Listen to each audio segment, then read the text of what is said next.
E aí, galerinha, como é que vocês estão? Tudo bem com vocês? Eu sou o professor Muralha, seu professor de física, e hoje trago mais uma aulinha aqui sensacional a respeito do fenômeno da refração, né? Na aula passada, a gente introduziu o conceito de refração, né?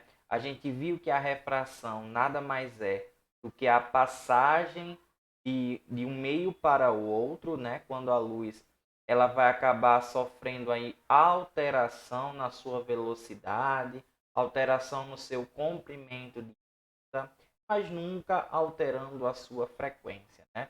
Isso é o que é importante a gente falar e a gente sempre ficar atento a esse detalhe, né? Durante a refração, a gente só vai ter alteração da velocidade e alteração do comprimento de onda, sem alterar aí a nossa frequência, tá? Hoje nós iremos ver os fenômenos da refração. Tem muita coisa interessante, tem muita coisa importante que a gente precisa ficar atento na hora de fazer a nossa prova, né? E cai alguma coisa relacionada à refração, tá? A primeira coisa que a gente pode observar, né, é a dispersão da luz branca, né? Falamos isso logo no início do nosso conteúdo de óptica. A gente aprendeu que a luz branca é uma luz policromática, né? A junção de várias outras cores, né? E essa dispersão, né, ela acontece, gente, quando a luz ela incide, né, em uma superfície de dupla refração. Nesse caso, né, geralmente a gente tem aí um prisma, né? Um prisma pode ser de vidro, pode ser de acrílico. Esse prisma ele é responsável por dispersar a luz branca, gerando assim o que a gente conhece como as 7 cores do nosso arco-íris, né? O arco-íris ele também é ocasionado pela nossa dispersão da luz branca. Na verdade, o que acontece no arco-íris para que ele tenha essa dispersão, né? A gente vai observar que geralmente ocorre aí o arco-íris, né? Naquele dia nublado, naquele dia que aparece sol, que aparece chuva, né? Geralmente quando a gente tem um dia bastante úmido, né, com bastante gotículas de água aí na nossa atmosfera, essas gotículas de água ela funciona como se fosse um prisma, né? Então a luz ao incidir nessa gotícula de água, ela vai sofrer aí uma dupla refração. Quando a luz sai dessa gotícula de água, ela ocasiona aí a famosa dispersão da luz branca e fazendo com que o arco-íris aí se torne, né, na nossa atmosfera, tá? Se forme aí, né, aquela coisa bonita que a gente geralmente vê e acredite, né? Lá no final do arco-íris não tem o potinho de ouro, infelizmente, né? Mas a gente observa que esse fenômeno muito importante, esse fenômeno muito bonito que acontece na nossa atmosfera é ocasionada, gente, por causa da refração, tá certo? Se não houvesse refração, a gente não teria o fenômeno aí do nosso arco-íris, tá certo? Então a gente vai observar, né, que como cada cor vai ter uma frequência específica, né? A luz branca é uma luz policromática, é a junção de todas as cores, e a gente tem as luzes monocromáticas, que são as luzes de cores específicas, né? E cada cor dessa, gente, apresenta uma frequência, tá certo? Então, a gente vai ver que a luz branca, ao incidir no prisma, né, ela vai transformar, né, ela vai se dividir aí nas 7 diferentes cores, que no caso é o nosso vermelho, né, o nosso alaranjado, né, o nosso amarelo, tá, o verde, o azul, o anil e o nosso violeta, né, compreendendo justamente as nossas 7 cores do arco-íris, as 7 principais cores do nosso sistema visual, tá certo? Então, uma coisa importante da gente observar é que o nosso querido olho, ele capta todas essas frequências que estão desde o vermelho até a nossa cor violeta, né? A gente chama de espectro luminoso, né? Onde a gente encontra aí as diversas cores, né, juntadas, né, organizadas, né, para a gente conseguir enxergar. Então, cada cor que a gente enxerga, na verdade, é uma consequência da mistura de outras cores, tá? O importante é a gente analisar, ó, cada cor dessa aqui vai sofrer um desvio diferente, né? A gente nunca vai ter duas cores indo para a mesma trajetória, né? Ela vai ter desvios diferentes. Por quê, professor? Porque esse desvio, gente, ele está ligado justamente com a questão da, alguém lembra? Da velocidade, né? Da velocidade da luz naquele determinado meio. Então, por exemplo, quando a gente observa a questão, né, do vermelho, do alaranjado, do amarelo, do verde, do azul e do anil violeta, a gente lembra do conceito de refração. Eu não vou ter alteração da frequência. Então, se eu não tenho alteração da frequência, eu tenho alteração do comprimento de onda. E o vermelho é aquele que apresenta o maior comprimento de onda de todos, né? Então, ele perceba que ele, de todas as outras cores, ele é o que vai sofrer o menor desvio, tá? Então, quem tem o maior comprimento de onda, ó, pega aí o bizu, quem tem o maior comprimento de onda vai apresentar aí o menor desvio. Já o violeta, gente, o violeta é o que tem o menor comprimento de onda, tá? Então, a frequência do violeta é alta, é mais alta do que o vermelho, por exemplo. Todas as outras cores que a gente tem aqui, tá? E devido à sua frequência ela ser alta, o comprimento de onda é menor, porque quando a gente pega aquela relação lá da equação fundamental da ondulatória, o comprimento e a frequência eles são grandezas inversamente proporcionais, né? Então a gente acaba tendo com que quando a luz ela tem uma maior frequência, eu vou ter aí menor comprimento de onda, tá certo?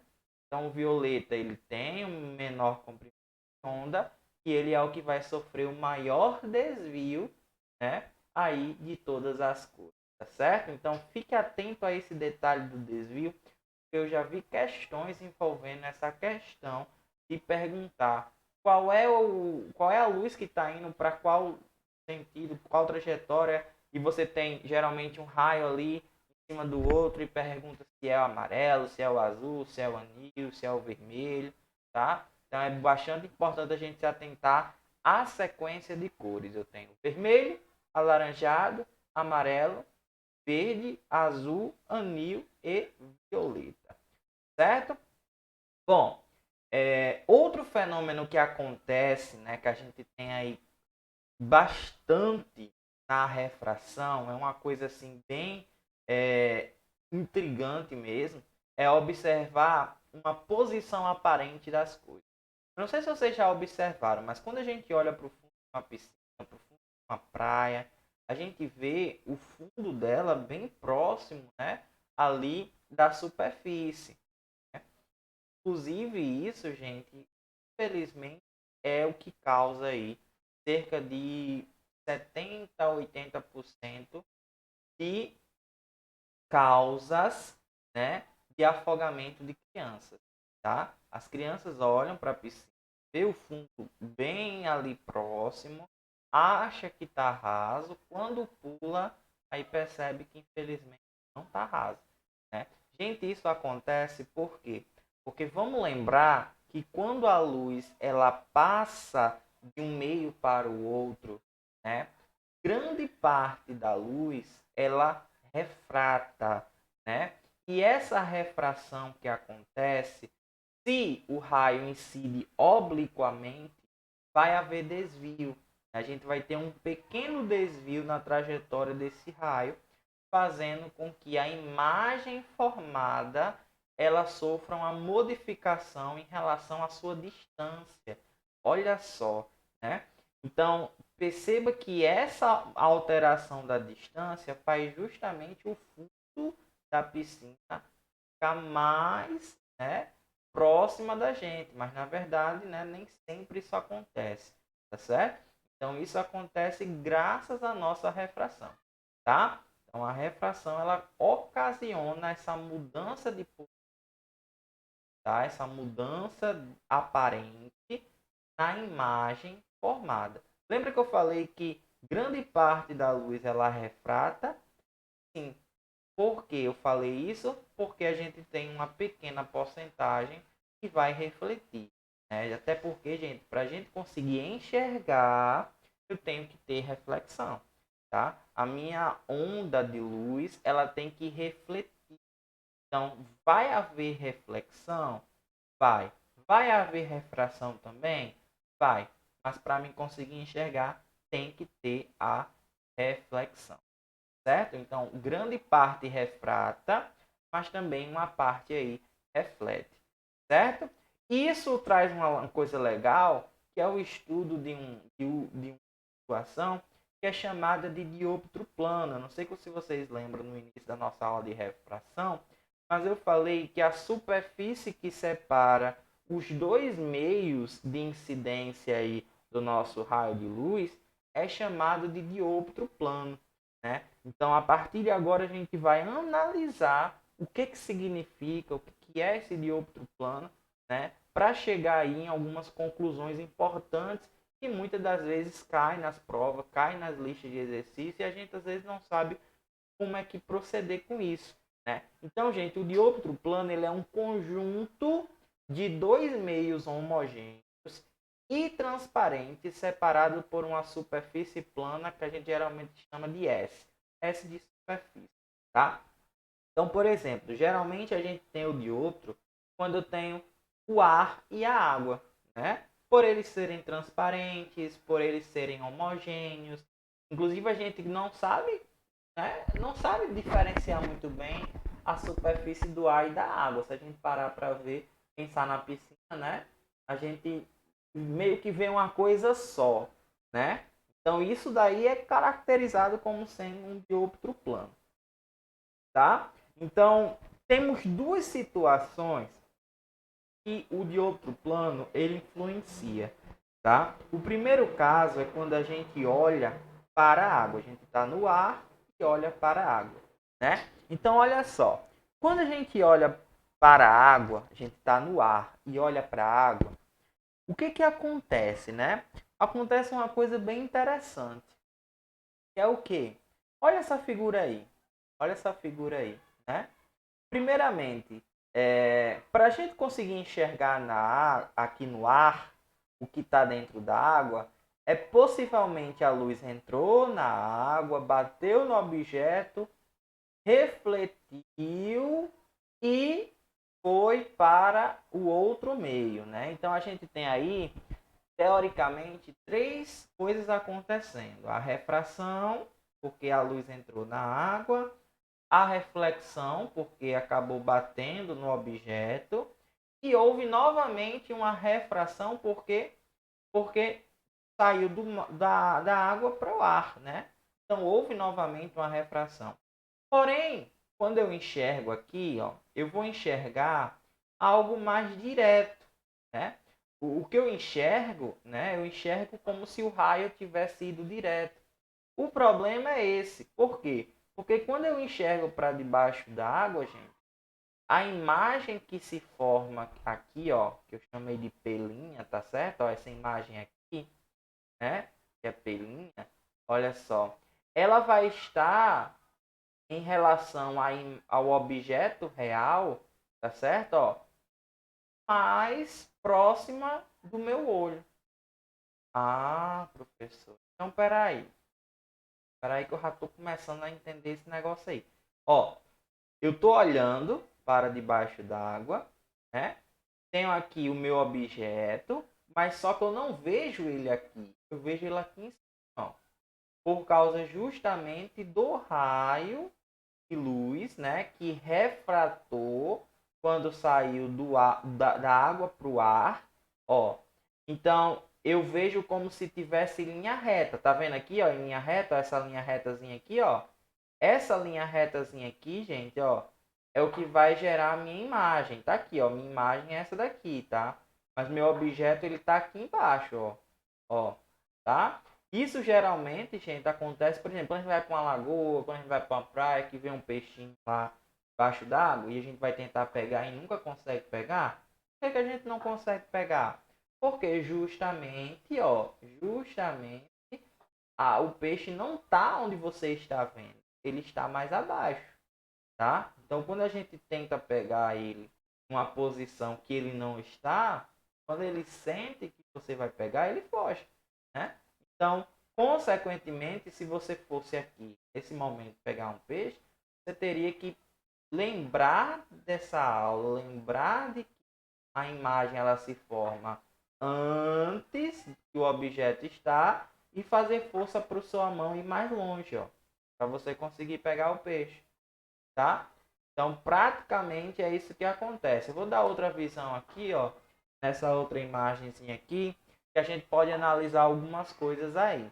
A gente geralmente vai ter aqui a distância do objeto, ó, distância do objeto até a superfície da água, né? A gente tem a distância que a imagem está até a superfície da água, né?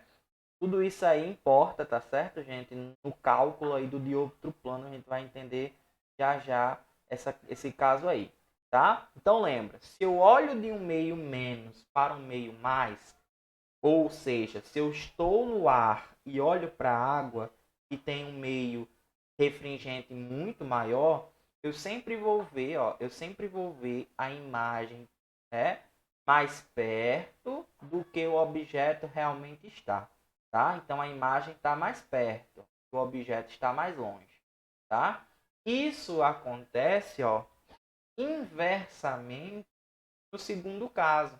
No segundo caso, eu estou na água olhando para quem está no ar. Né? Quando a gente desce, vai dar um mergulho lá, olha para cima, né? A gente consegue ver aí alguma coisa em cima da, da superfície da água.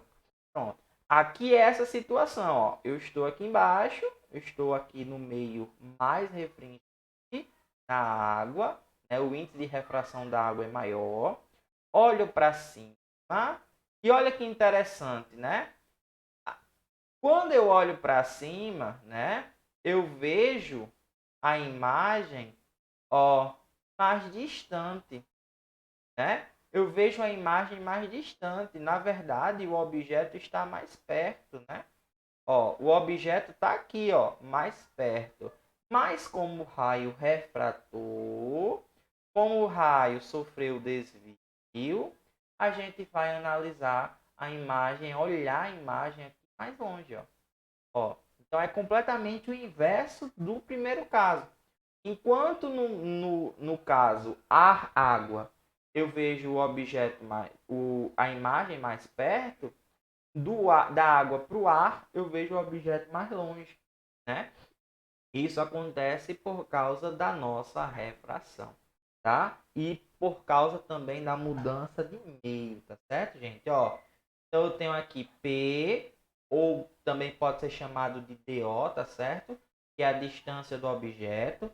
Tanto P como DO, gente, tá certo, tá? Dependendo da nomenclatura aí, do livro que você estiver estudando, dependendo aí. Na verdade, isso não vai influenciar muito na hora de você fazer a questão. Se você usar P ou DO, vai ser a mesma coisa, porque teoricamente você vai achar o resultado igual, né? Só muda a letra, tá? E é muito difícil uma questão trazer DO, P, a não ser que ele traga uma imagem, tá? Pode ser que na imagem ele até traga alguma coisa, se a questão der imagem. Mas se não der, gente, use DO, use P, tanto faz, tá? A mesma coisa acontece, ó, para a distância da imagem, tá? Ó, a distância da imagem ela pode ser medida em DI, né? Distância da imagem, ou pode ser também chamada de pelinha, tá certo? Vai dar na mesma coisa, tá? Não se preocupe. Se usar pelinha, se usar DI, vai dar a mesma coisa, até porque só a letra que muda, mas o sentido da referência é igual, tá? Bom, então nós temos duas situações. Temos a situação que eu estou debaixo d'água e olho para cima, e tem a situação que eu estou no ar e olho para debaixo d'água, né? Ambas, gente, ambas, elas vão ter praticamente a mesma característica, só muda a questão da posição da imagem e do objeto, tá certo? Só o que vai mudar é isso. A fórmula para me encontrar o índice de refração ou a distância do objeto ou a distância da imagem é essa daqui, ó. P' sobre P, né? Ou eu também posso chamar de DI sobre DO, né? Eu até botei aqui, ó. Botei em parêntese, tá? DI e DO, do jeito que você quiser chamar. Então, P' é a profundidade ou a altura da imagem, né? E P é a profundidade ou a altura do objeto. Igual a o índice do meio refratado, né? O índice daquele meio que refratou, igual, né? Aliás, dividido ao índice de incidência, né? Então, se eu tiver do ar para a água, né? É só eu fazer essa alteração aqui. Lembrando que geralmente o índice do ar é 1, né, gente? Vai influenciar muito. Geralmente a questão vai pedir para a gente ou saber o índice da água, né? Ou de outro meio que eu estiver observando, porque se a questão quiser mudar um pouquinho, ela pode mudar de meio, tá? Ela pode botar álcool, pode botar acrílico, vidro, hein? Pode colocar qualquer coisa, imaginar, tá? E geralmente a questão vai pedir a distância, né? Qual é a distância do objeto, qual é a distância da imagem, tá? Geralmente a gente vai ter aí essa pequena relaçãozinha que a questão for pra gente, bem? Bom, vamos exercitar, vamos lembrar aí da situação. Olha só, ao pescar com arco e flecha, o índio aprendeu com sua experiência que não deve lançar sua arma na direção do peixe. Considerando que a normal é a reta que forma com a superfície um ângulo de 90 graus, né? Ficou faltando 90 aqui, mas o ângulo é 90 graus, tá? Essa questão aí tá na lista de exercícios, tá? Que eu disponibilizei. Para que o índio atinja seu alvo, ele deve lançar a flecha. E aí? Vamos ver qual a alternativa correta. Poxa, ficou faltando a letra A. Ó. Ah, já dei a resposta. Né? Letra A. Um pouco mais abaixo da imagem que ele está vendo, pois o raio de luz que emerge da água se afasta da normal, dando a impressão de que o peixe está mais próximo da superfície. Né? Então a gente pode observar aí, né, que realmente eu vou lançar a flecha mais abaixo, né, porque eu sei que realmente houve aí, né, um desvio e dá a impressão de que o peixe está mais próximo, mas na verdade ele está mais longe. Então, a alternativa A está certíssima, né, gente? Letra B, ó, um pouco mais acima da imagem que ele está vendo, pois o raio de luz que emerge da água se afasta da normal, dando a impressão de que o peixe está mais próximo da superfície. Não, né? Letra C, um pouco mais abaixo da imagem que ele está vendo, pois o raio de luz que emerge da água se aproxima da normal, né? E aí, gente, essa questão de se aproximar ou se afastar, qual é a relação que a gente tem? Dando a impressão de que o peixe está mais longe da superfície, né? Não está mais longe, está mais perto, né? Está mais perto. Letra D, um pouco mais acima da imagem que ele está vendo, pois o raio de luz que emerge na água se aproxima da normal, dando a impressão de que o peixe está mais longe. Também não, né? Então, a alternativa correta realmente é a letra A, um pouco mais abaixo da imagem que ele está vendo, pois o raio de luz que emerge da água se afasta da normal, dando a impressão de que o peixe está mais próximo aí da superfície. Perfeito, né? Perfeito, perfeito. Gente, lembre, né? Eu até imaginei o que vocês pensaram agora. Professor, mas quando sai do meio menos, meio mais, né? Eu vou voltar aqui a imagem, ó. Eu vou voltar aqui a imagem. Quando sai do meio menos para o meio mais, não há uma aproximação da normal? Sim, gente, mas vamos lembrar que eu estou vendo, tá? Se eu estou vendo, o raio está saindo do meio mais para o meio menos. Olha só a diferença, né? Olha só a situação. tá saindo do meio mais para o meio menos. Então, o raio realmente vai se afastar, ele não vai se aproximar.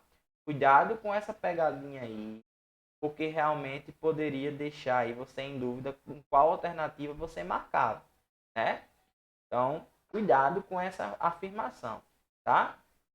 Bom, temos também uma refração, né, do nosso querida luz, da nossa querida luz na atmosfera, né? Graças a essa refração, gente, ó, a gente enxerga a estrela em uma posição que realmente ela não está, tá certo? Então a gente enxerga a estrela em uma posição que ela não está. E isso acontece justamente porque o raio vai sofrer uma refração ao entrar na atmosfera da Terra, devido à mudança de meio, né? Então a estrela real ela está aqui, ó, pode ver a trajetória do raio, ó, o raio vem.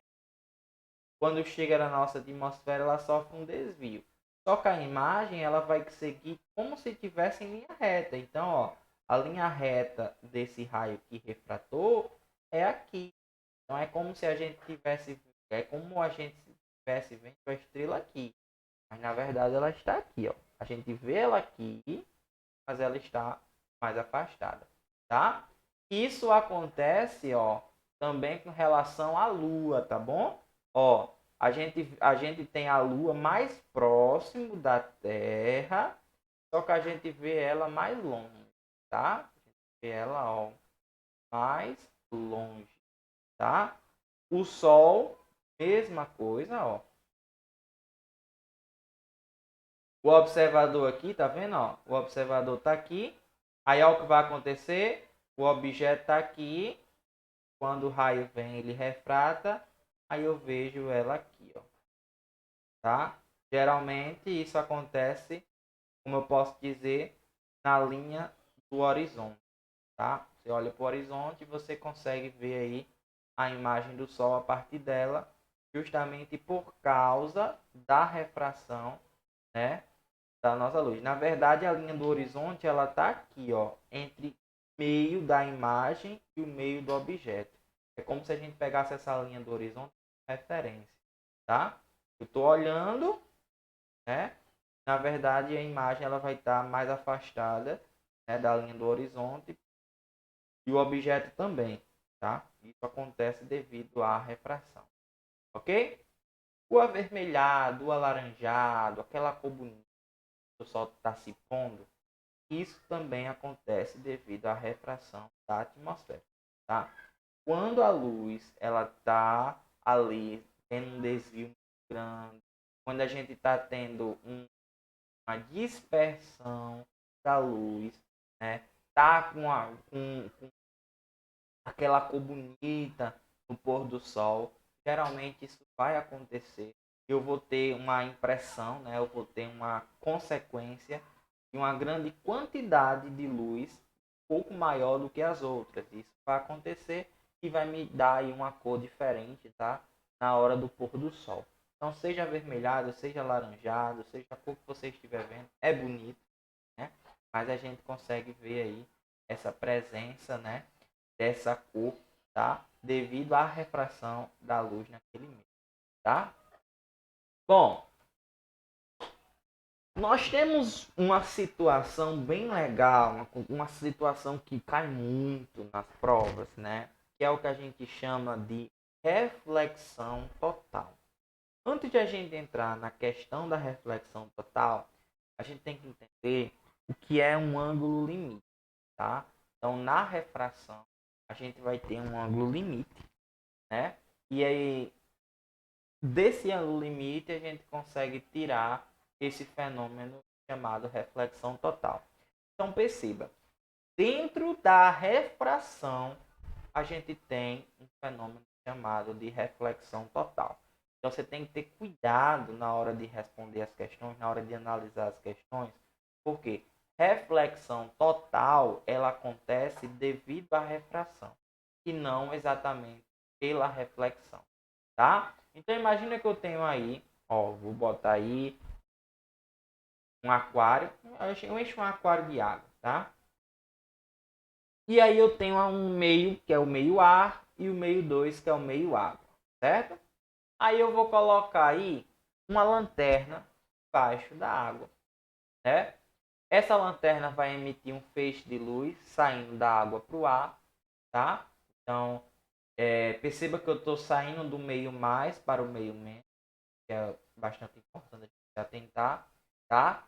Vou passar a normal, essa linha tracejada aqui, ó, é a reta normal, tá? De referência, certo? E esse raio aí é o raio incidente, tá? Consequentemente, o raio incidente vai gerar um ângulo, que é o ângulo de incidência, tá? E normalmente iria acontecer aí uma refração, né? Ia ser o raio aí refratado. Consequentemente, eu tenho um ângulo aqui, que esse ângulo é o ângulo de refração, né? Mas aí o que é que eu vou fazer? Eu vou começar a mexer nesse meu raio incidente. Vou começar a mexer com ele. Olha só, desviei ele um pouquinho para cima, né? O que aconteceu? Houve também uma mudança no raio refratado, né? Percebe que houve uma mudança aí. Aí eu mexo mais um pouquinho ainda. Mexi mais um pouquinho ainda, né? Consequentemente, você perceba que meu ângulo em relação à minha normal, ela tá aumentando, ó. Esse ângulo aqui, ele tá aumentando de tamanho. Ele era aqui. Aí quando eu joguei, ou quando eu movi, aumentei um pouco. Agora aumentei mais um pouco, né? Consequentemente, olha o que aconteceu. Olha só o que aconteceu. Você percebeu que o raio agora ficou na horizontal, né? Ficou na horizontal, né? Sabe o que é interessante? Quando ele fica na horizontal, gente, a gente vai chamar, né, de ângulo máximo, tá? Esse ângulo máximo, ele chega a 90 graus, que é o ângulo que em relação à normal, ele faz aí 90 graus, ele vira um ângulo reto, tá? Esse ângulo de 90 graus aí, chamaremos ele de ângulo limite, né? O ângulo limite, ó, o ângulo limite, aliás, quando a gente fizer 90 graus com o raio refratado, a gente vai ter aqui um ângulo limite para o raio incidente, tá? Então, L representará o nosso ângulo limite, e ele vai ter aqui um ângulo limite para 90 graus. Ah, professor, e se eu mexer mais? Vou mexer mais um pouquinho aqui, ó. Mexer mais um pouquinho. Olha só o que vai acontecer. Ixi, professor. Olha só. Olha só o que aconteceu.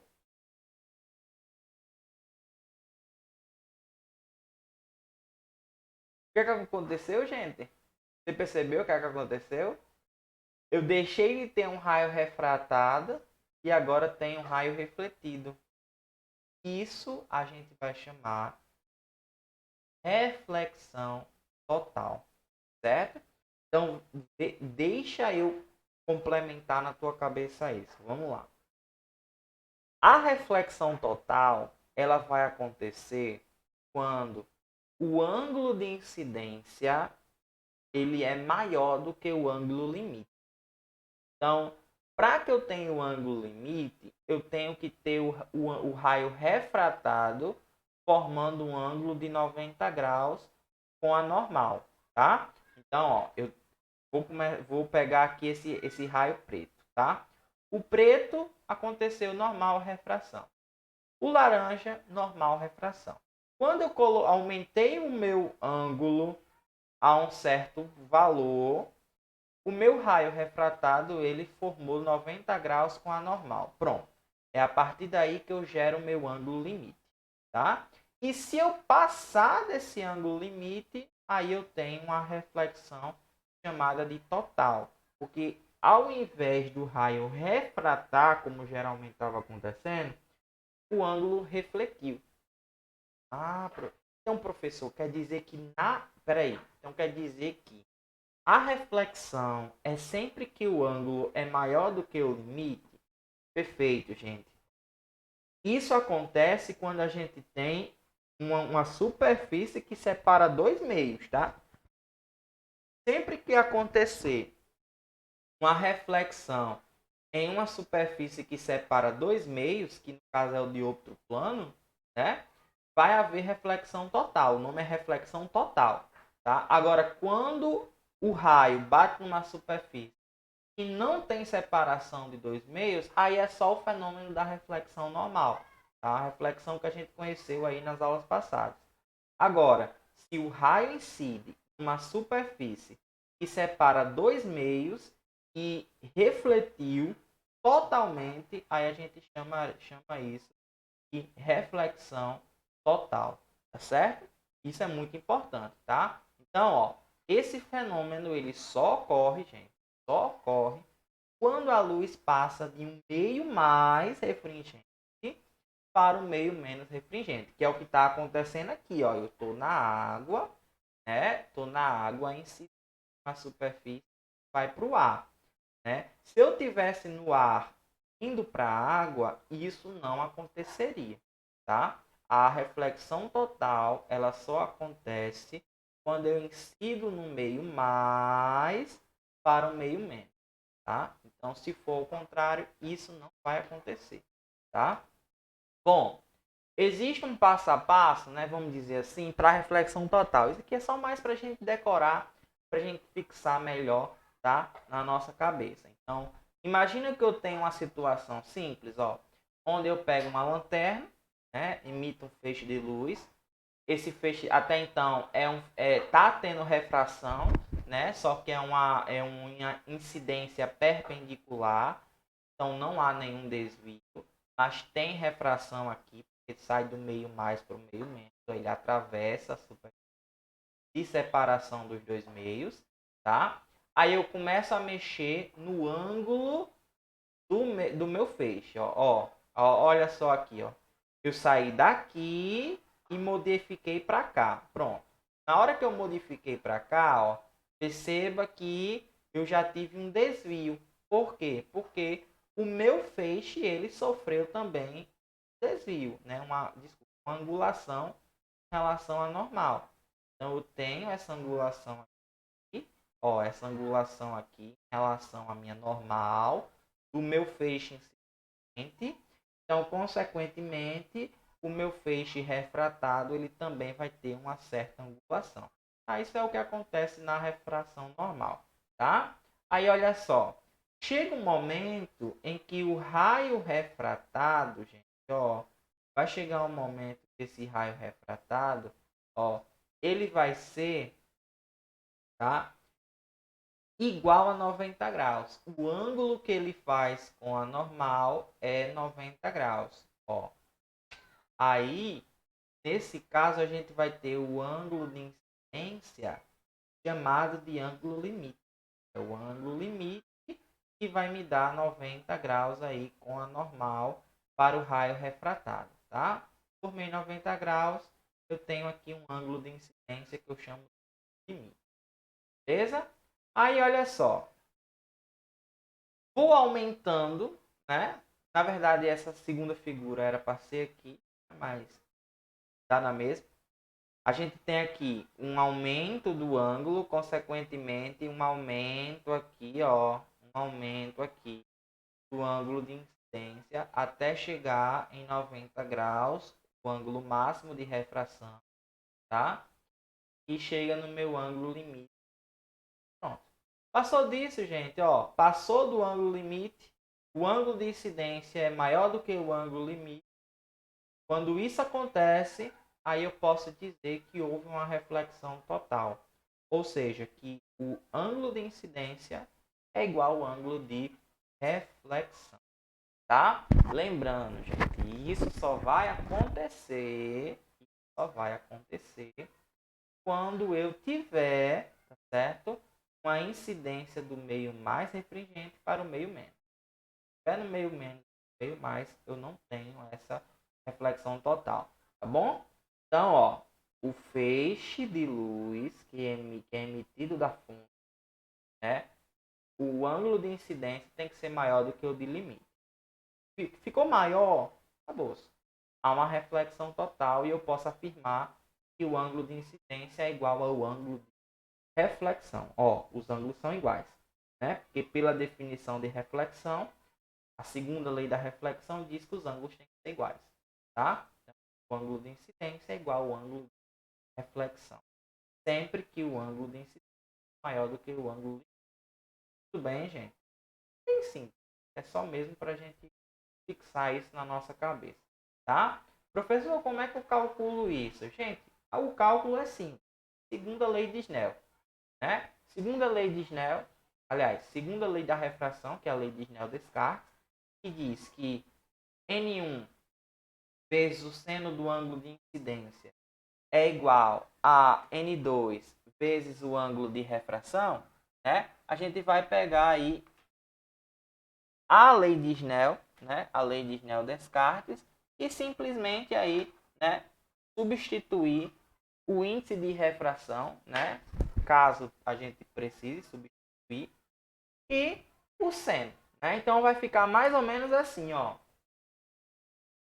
N2 vezes, né, N2, gente, porque é o índice do meio maior, tá? Vezes o seno do ângulo limite, né? Ângulo limite é o ângulo de incidência, tá? Igual a N1, que é o índice que eu estou indo para o ar, né? Vezes o seno do ângulo limite. Ou seja, né? O seno de 90 graus a gente sabe que vale 1. Então eu passaria esse N2 para cá dividindo. Então vai ficar seno do ângulo limite, ó, seno do ângulo limite é igual a N1 sobre N2, que é, na verdade, o índice do meio menor sobre o índice do meio maior. Pronto. Isso vai me dar o seno do ângulo limite, tá? E para achar o ângulo limite, né, é só fazer o arco seno do L, tá? Então, mas geralmente a gente vai fazer essa análise aí para verificar, né, quem é o seno desse ângulo limite, quem é o ângulo, né? Geralmente, as questões, ela não, como a gente não vai usar a calculadora na hora da prova e tudo mais, né? A gente vai ter que lembrar de alguns senos aí importantes. Por exemplo, caso eu calcule lá, eu esteja calculando aí o ângulo, né? Aí chego lá, é 1/2, né? 1/2. Gente, o seno do ângulo 2, né? É a mesma coisa que o ângulo de quanto? 30 graus. Então, o ângulo limite seria de 30 graus. Ah, estou calculando lá o ângulo, tal. Aí deu raiz de 2/2, né? Deu raiz de 2/2, gente, né? O ângulo compreende o seno de raiz de 2/2, 45 graus, né? E assim por diante, tá? E a gente tem a tabela, né? A gente sabe a tabela dos ângulos bases, que é 30, 45, 90, 60. Pelo menos isso a gente tem que saber. O restante, geralmente a questão daria aí a informação. Ela teria que dar uma tabelazinha mostrando aí os valores aí correspondentes, tá? Daí a obrigação da questão, né? E dá, certo? Mas o cálculo é baseado em cima da lei de Snell, tá? Da segunda lei da refração. N1 I igual a N2 essência de R. Bem? Ó, só para reforçar, dá uma olhadinha aí, ó. Tá? Nesse passo a passo, aí fica tudo ok. Beleza? Bom, sendo assim, né, a gente pode observar o seguinte. O fenômeno da reflexão total, né, ou reflexão interna, que também pode ser chamada assim, só pode acontecer quando o raio incide no meio menos reflemente. Então tem que ser, gente, do meio mais para o meio menos, tá? Não pode ser do meio menos para o meio mais. É sempre do meio mais para o meio menos, certo? E só acontece quando o ângulo de incidência for maior do que o ângulo limite. Então eu tenho que ter o ângulo de incidência maior do que o ângulo limite L, tá? Se não for maior, não há reflexão, tá? Não há reflexão. Tem que ser maior, certo? Bem tranquilo isso aqui. Bom, onde é que a gente pode, professor, aplicar a reflexão total? Onde é que a gente tem aplicabilidade? Gente, uma coisa muito importante chamada fibra óptica, né? A fibra óptica, eu acho que aqui grande parte de vocês hoje em dia tem internet movido, né, transmitido a partir da fibra, né? Por quê? Porque a fibra, gente, ela acontece a reflexão total, tá? Então, na fibra, pode observar que a gente tem um núcleo, né? Que é onde vai passar a luz. Então, o núcleo, ele pode perceber que o núcleo, ele é feito de um material. Em volta do núcleo, a gente tem uma casca, tá? Essa casca, essa parte branca aqui, ó, é a casca. Ela é feita de outro material diferente, justamente para ter uma mudança de meio, tá? E depois da casca ainda tem outra parte que é a capa protetora. Ou seja, quando a luz ela entra pelo núcleo, gente, ela vai sofrer uma reflexão, ela tem que sofrer uma reflexão total. Por quê? Porque ela vai passar de um meio mais para o meio menos. Geralmente o núcleo tem um meio maior, tá, do que a casca, por exemplo. Então, quando ela bater na casca, ela reflete, vai haver uma reflexão total, ao invés de ter uma refração, tá, direta. Então, isso vai facilitar no movimento da transmissão da luz, até porque a fibra ela é uma transmissão de luz, tá? Eu vou transmitir a internet a partir de luz, ao invés de ser por pulsos elétricos, como acontecia geralmente no fio de cobre, né? Antigamente, quando a gente tinha o fio de cobre emitia eletricidade, né? Então a gente tinha emissão da internet a partir da eletricidade. Hoje a gente tem emissão de internet a partir da luz. Por que é melhor? Porque a gente tem menos perca de energia. Então a gente não tem muita perda de energia. Né? Com a eletricidade, a gente tem muita perda de energia. Né?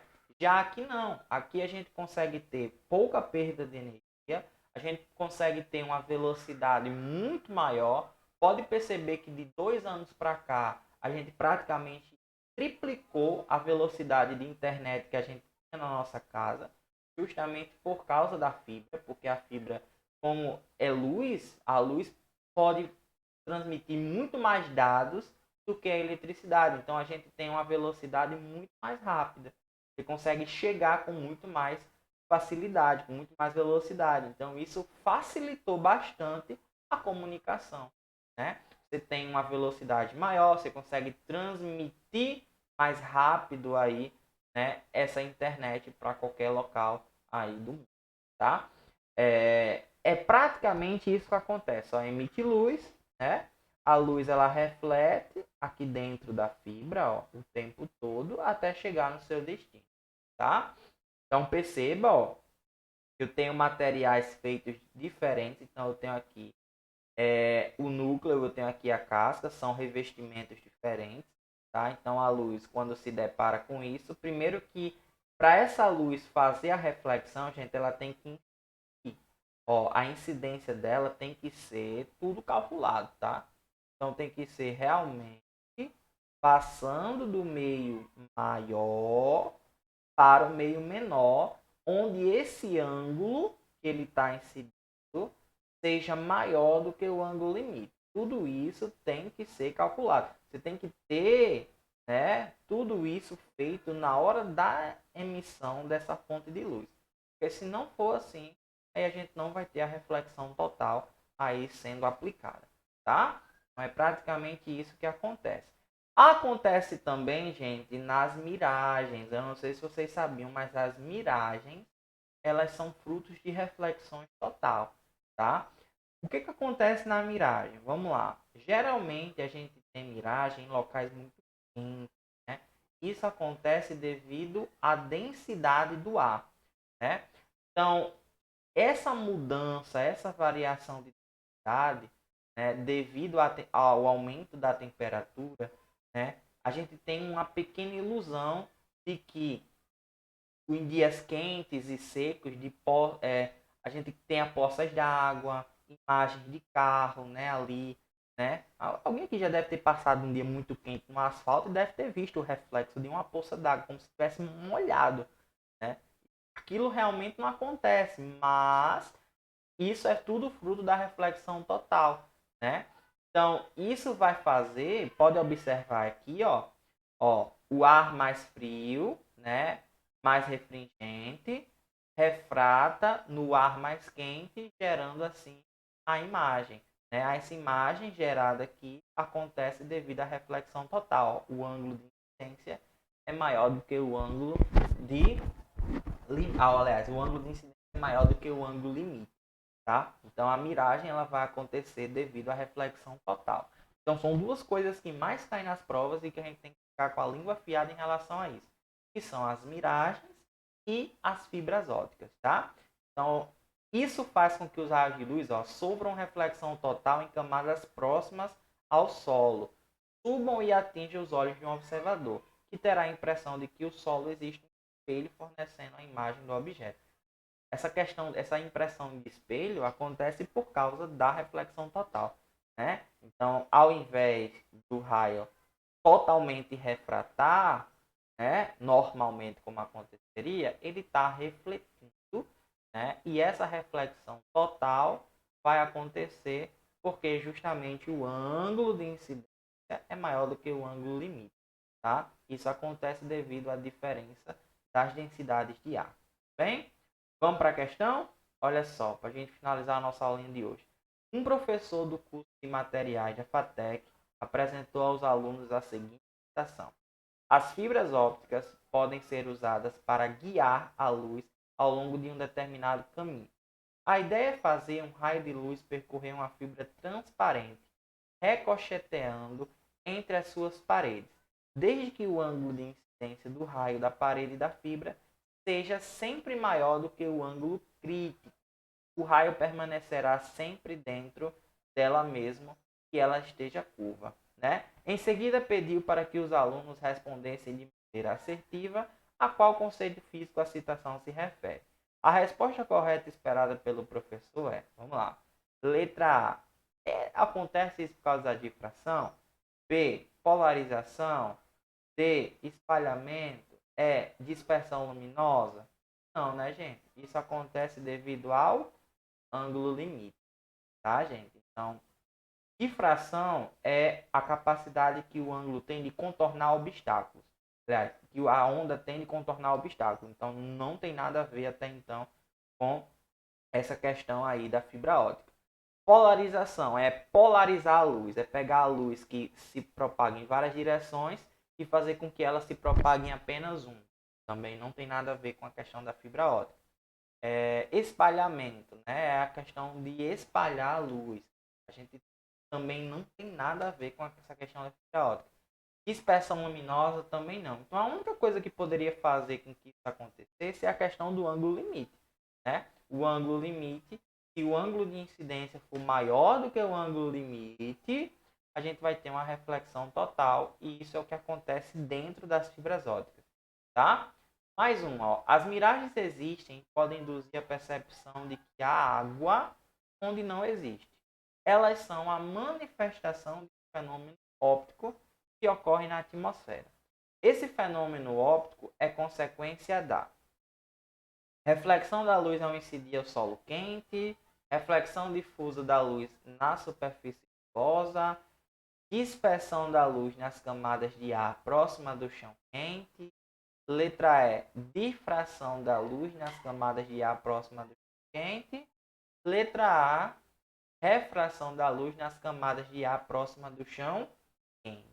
E aí, gente, qual resposta estaria correta, hein? Você já percebeu que a resposta certa nunca estava aí, né? Erro aí do PowerPoint. A letra A é a resposta correta, né? A refração da luz nas camadas de ar próximas do chão quente é isso que ocasiona aí a nossa miragem, né? Bom, gente, então ficamos por aqui, tá? Espero que vocês tenham gostado da aula, tá? cheiro, um forte abraço. Façam as listas, tá, gente?